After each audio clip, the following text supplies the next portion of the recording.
Gospa Čadoničeva, danes je na tiskovni konferenci bila predstavljena sprememba pravilnika o označevanju živil. Kaj ta sprememba prinaša konkretno pri zavržkih hrane, ki so tudi v Sloveniji postali problem glede na to, da imamo vse več lačnih ali pa ljudi, ki so na robu preživetja? Dober dan, lepo pozdravljeni. Res je, naše ministrstvo je ob sodelovanju z nekaterimi humanitarnimi organizacijami pripravilo spremembo pravilnika o splošnem označevanju živil, s katerim je dalo možnost, da tista živila, ki imajo označen rok uporabno najmanj do, lahko ostanejo v prodaji dlje časa, kot so sedaj. Za začetek je morda treba povedati, da imamo troje vrste živil. Tista živila, ki sploh nimajo določenega roka uporabnosti, tista živila, ki jim rečemo hitro pokvarljiva in imajo točno določen rok uporabnosti in ga je tudi do takrat treba uporabiti. Lahko kaj bolj konkretno poveste, katera so ta živila, ki nimajo roka uporabnosti, katera so tista, ki imajo natančno določen rok, do katerega je treba jih porabiti, in tista, ki so nekje na sredini. Ja, tako je. Tiste živila, ki sploh nimajo roka uporabnosti, so recimo sol, pa je tudi sladkor, pa so potem alkoholne pijače, žvečilni gumi in tako naprej. Torej, tukaj se potrošnik sam odloča in ne more slediti temu, dokdaj je živilo uporabno, ker se smatra, da so ta živila tako rekoč tako neproblematična, da se uporabljajo lahko dolgo časa. Potem so pa nasproti teh živila, za katere rečemo, da so hitro pokvarljiva, da obstaja tudi nevarnost, da bi zaradi te hitre pokvarljivosti bila nevarna za zdravje ljudi in jih je treba izključno uporabiti do roka, ki je naveden na deklaraciji. In to so vsekakor meso in mesni izdelki, potem je mleko in mlečni izdelki, s tem, da je treba povedati, da obstajajo že dve vrsti jogurtov. Na enih jogurtih boste našli napisano uporabno do točno določenega roka, medtem ko obstajajo pa že jogurti, kjer piše uporabno najmanj do. No, in zdaj smo pri teh živilih, zaradi katerih smo tudi spreminjali pravilnik. Ta živila pa so tista najbolj osnovna živila, ki jih tudi v gospodinjstvu največ rabimo. To so recimo testenine, to je recimo moka, to je riž, to so tudi določene konzerve. Tukaj ima med, marmelada in tudi olje. Za ta živila je značilno, da imajo napisano uporabiti najmanj do. In Evropska unija je po znanstvenih raziskavah, po veliko pogovorih ugotovila, da ta živila so tudi po tem roku še vedno varna, kar pomeni, da ne ogrožajo zdravje ljudi, kar je najbolj pomembno. Treba je priznati, da jim seveda lahko kvaliteta upade, kajti ta rok, ki je naveden, pomeni, da proizvajalec jamči in za varnost in za kakovost. So pa to živila, ki sem, kot sem rekla, največ uporabljajo v prehrani neke družine in so tudi osnovna živila, za katere vemo, da jih primanjkuje. In z željo, da bi na eni strani pomagali ljudem do hrane, na drugi strani, da bi se ti silni zavržki, ki se v Evropi, zelo jih je veliko, da bi se zmanjšali ti zavržki in da bi s tem tudi podaljšali uporabnost teh živil, smo spremenili ta pravilnik. Tle je pa treba zelo jasno povedati, ta živila se bojo morala uporabljati oziroma prodajati pod zelo strogimi pogoji. Prvič, jasno bojo morala biti ločena od drugih živil in jasno bo moralo biti navedeno, da so to živila po pretečenem najmanjši rok uporabnosti. To je tisto sporočilo potrošnikov, da bo potrošnik obveščen, ozaveščen in da se bo potem sam lahko odločil. In ta živila bojo prodajali lahko trgovci na posebnih prodajnih policah, ali kako, ali bojo mogli imeti to posebej označeno. Ta živila bojo namenjena tudi recimo humanitarnim organizacijam, če se bojo trgovci tako odločili, da bojo pred pretečenim rokom ali pa že po pretečenem roku izločili ta živila. Ali kako boste pa nadzorovali Ta živila to so prodajo pravzaprav namenjena, treba je povedati, široki potrošnji. In sprememba pravilnika ni bila seveda izključno vezana samo za tiste, ki so res pomoči potrebni. Kajti varnost hrane je pravica slehernega, ne glede na njegov status socialni. Vendar bojo tudi to pravilo zato veljalo za vse trgovine. Za trgovine, ki prodajajo in so do zdaj prodajali takšna živila, in za tako imenovane socialne trgovine, ki so znane po Evropi, kot recimo v Avstriji. Torej, če bo šlo za klasično trgovino, bo ta morala imeti ločeno polico in bo jasno moralo biti označeno, da so to živila po minimalnem pretečenem roku. In bodo cenejša verjetno. In bojo, pričakujemo, da bojo cenejša, ker s tem bi želeli doseči ta dva efekta. En je zmanjšanje završkov hrane in na drugi strani tudi približati hrano tistim, ki so potrebni socialne pomoči. Se pravi, to bojo pa tudi socialne trgovine, tako kot jih imajo v sosednji Avstriji, lahko prodajale izključno samo to hrano po nižjih cenah in s tem seveda približale osnovna živila socialno ogroženim družinam. Za koliko pa pričakujete na ministrstvu, da boste zmanjšali te završke hrane v Sloveniji, ki so po nekih izračunih še vedno nad 80 kg na prebivalca na leto? Seveda so to završki hrane ne samo iz trgovin, ampak tudi iz gostinstva, iz te potrošnje doma, recimo, je ta skupni znesek. Pa še vedno je ta količina zavržene hrane v Sloveniji sicer manjša, kot je povprečje v Evropski uniji, ampak še vedno je veliko to, glede na razmere, ki so zdaj pri nas, glede na to, da je vedno več otrok tudi lačnih, zato ker starši nimajo sredstev za normalno preživljanje, ne. Kako mislite, da boste lahko na ta način zmanjšali vsaj v nekem delu te završke in pomagali? Zdaj smo mi na začetku in nekje je treba začeti in mi smo začeli pred kompletno Evropo. Namreč takšna pravila bojo z 12. decembrom letošnjega leta začela veljati za vse države Evropske unije. Je res, da nekatere države so že to prej uvedle, kot recimo sosednja Avstrija. Mi smo jih želeli posnemati, kajti prav je, da se odzovemo na to, kar ste sami rekli, na socialne potrebe družin in na drugi strani, da tudi zmanjšamo završke hrane, ki med drugim tudi obremenjujejo okolje. Jaz si ne bi upala napovedati, za kolikšno procentualno bo to znižanje. Vendar, če gledamo, kar vemo sedaj iz našega nadzora po trgovinah, že zdaj vemo, da določene trgovine so že same naredile posebne poličke, kjer pred iztekom ponujajo. Se pravi, da so se same začele zavedati, da je treba pomagati in da so završki na nek način problem. In če gledamo pregled skozi vse trgovine, mislimo, da se bojo trgovine dobro odzvale, da bojo izkoristile to pravno možnost. Dejstvo je, da one prevzamejo odgovornost za varnost teh živil, kar je edino pravilno. Ker mi ne smemo pozabiti, kot smo rekli, na naše osnovno poslanstvo, to je varovanje zdravja ljudi in tisti, ki bo ponujal takšna živila, bo moral odgovarjati s tem, da bo ali dal v analizo določena živila in pač s tem tudi potem garantiral varnost. Mi bomo absolutno, tako kot do sedaj, v trgovinah spremljali to verigo do konca in seveda spremljali sledljivost. Recimo, če je ena trgovina dala socialni trgovini določeno količino takšne hrane, bomo to sledljivo seveda spremljali.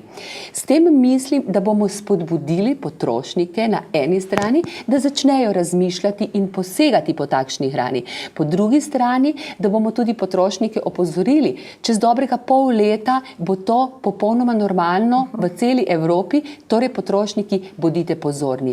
In na tretji strani upam, da bojo trgovci razumeli naš poziv. S tem, ko smo jim dali možnost, da to hrano prodajajo tudi po minimalnem roku, da bojo znižali cene in šli nasproti socialno ogroženim.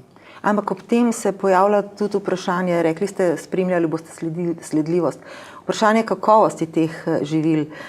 Tudi danes ste dobili eno vprašanje, kako boste nadzirali to kakovost, da ne bi že tukaj delili na prvorazredne ali pa drugorazredne državljane, ljudi, ki so tako ali tako ogroženi, pa da bi jim prodajali recimo žarko olje.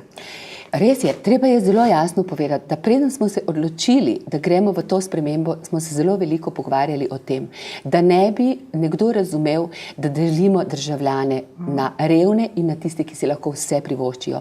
Zato posebej poudarjamo, da je varnost hrane pravica slehernega, ne glede na njegov status.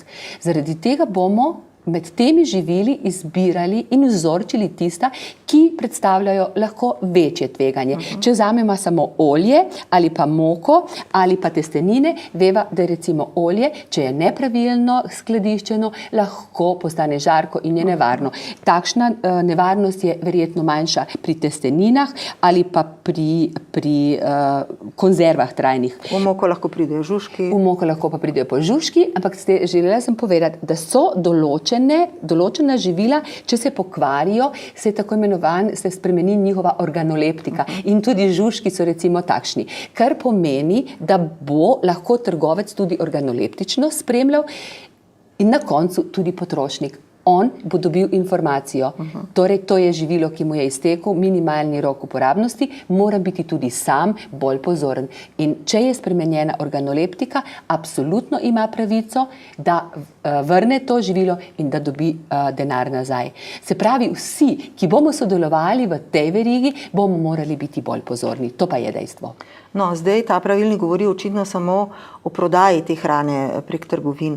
Kaj pa hrana, ki ostaja recimo v gostinskih lokalih, v obratih družbene prehrane, pa je še uporabna, ostanki skuhane ali pa narezane hrane, pripravljene, neoporečne, da se to ne bi zavrglo. Je to omogočeno, da direktno lahko tem humanitarnim organizacijam ali pa varnim hišam ali kuhinjam, ki kuhajo za brezdomce, da to dostavijo ti prostovoljci, ki se pojavljajo, ali pa a je omogočeno tem? Gledano iz našega stališča, to se pravi stališča varnosti, je to mogoče. Seveda samo pod pogoji, da gre za hrano, ki je absolutno neoporečna in ki je bila pripravljena v popolnoma neoporečnem procesu, to se pravi tako pripravljena, kot je pripravljena za tiste, ki so kupili.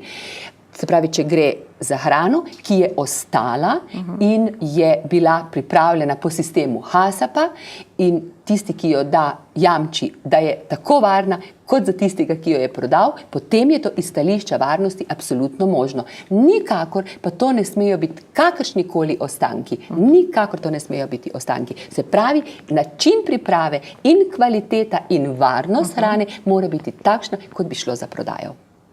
Vi kot direktorica Uprave za varno hrano ste potem zadolženi tudi ali pa odgovarjate za ta nadzor tudi pri tej hrani. Kakšen pa je ta nadzor? Glejte, treba je povedati, da mi naše trgovine nadzorujemo v skladu z našim programom dela. Tako, zdaj, naš nadzor je absolutno usmerjen na začetek verige. To je treba jasno povedati, zato ker je tam največje prestrezno mesto za vse napake, ki se lahko zgodijo, oziroma ima lahko največji eho efekt potem v izdelkih. V sami trgovinski verigi pa najprej gledamo na pogoje hranjenja, predvsem na hladno verigo, kar je najbolj pomembno, ker gre tukaj za živila, ki so hitro pokvarljiva, potem na organoleptiko, na sledenje papirjem, se pravi sledljivosti in seveda na koncu tudi na vzorčenje. Pri tem smo zelo pozorni na živila, ki so hitro pokvarljiva, na živila, ki že kažejo kakršnekoli organoleptične spremembe. Bila sem inšpektorica pred več kot 20 leti na terenu. Takrat smo zaznali dve stvari. Pomanjkanje hladne verige in pa živila z pretečenim rokom.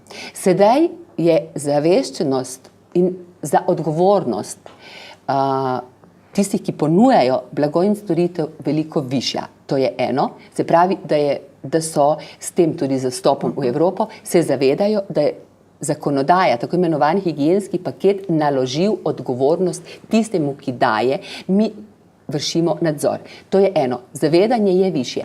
Drugo pa so že zdaj tako sodobni računalniški sistemi in vpeljan sistem kod, da že njihove notranje kontrole, ki so obvezne, zaznajo nevarnost, to je HACCP sistem in po drugi strani kode, ki govorijo o datumu uporabe, tako da moram reči, da njihove notranje kontrole delujejo dobro. Nekateri trgovci imajo zelo dobre, lahko rečem, drugi dobre, nekateri se bojo pa morali še poboljšati. Mi jih seveda tako rangiramo in vemo njihove imena in priimke in jih tudi na ta način kontroliramo. Pri tistih, kjer najdemo več odstopanj od HACCP-a, recimo tam jih več kontroliramo. Ampak ta veliki so tako podvrženi tem pravilom, nadzoru, kaj pa ti manjši proizvajalci in sledljivost in nadzor nad kakovostjo te hrane. Tukaj pa se še dogaja marsikaj. Ja, delali bi jim krivico, če bi rekli, da so vsi manjši, slabši od vseh velikih. Je pa res, da imajo ti veliki sistemi, kot sem rekla, vzpostavljene tako računalniške sisteme vodenja, kakovosti in tudi bolj, bi rekla, učinkovite notranje kontrole. Mi se tega zavedamo. Sem rekla, da glede na to, kako mi ocenjujemo njihove notranje kontrole, tako tudi na drugi strani doziramo naš uradni nadzor. Vendar je trgovin in trgovinic tako zelo veliko, da je nemogoče govoriti o 100% varnosti. Vendar moje stališče je takšno, da nadzora ni nikoli preveč in ker ne moremo vseh pogledati, delamo tako imenovane akcije presenečenja, ko jih gledamo takrat, ko oni tega ne pričakujejo. V tem trenutku delamo zelo veliko na preprečevanju zavajanja potrošnikov pri sadju in zelenjavi, recimo, kjer se je pokazalo, da je potrebno še in še uradnega nadzora. Da se vrneva k temu pravilniku, kjer Slovenija prehiteva nekatere druge države Evropske unije. Ta pravilnik sicer uredba že velja, ampak s prehodnim obdobjem začne veljati 12. decembra letos. In zanima me, glede na to, da ste ga že objavili in je v veljavi, a je že kakšen odziv od trgovcev ali pa?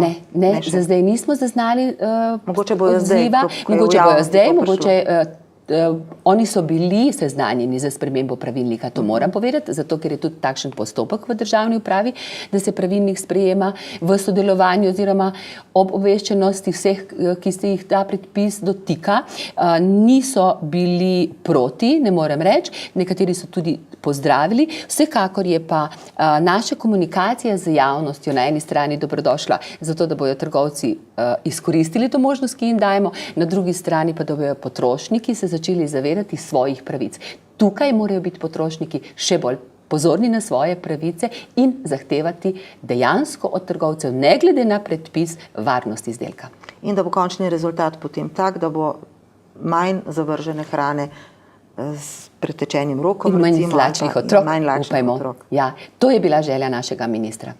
Hvala lepa, gospa Čadoničeva. Tudi vam.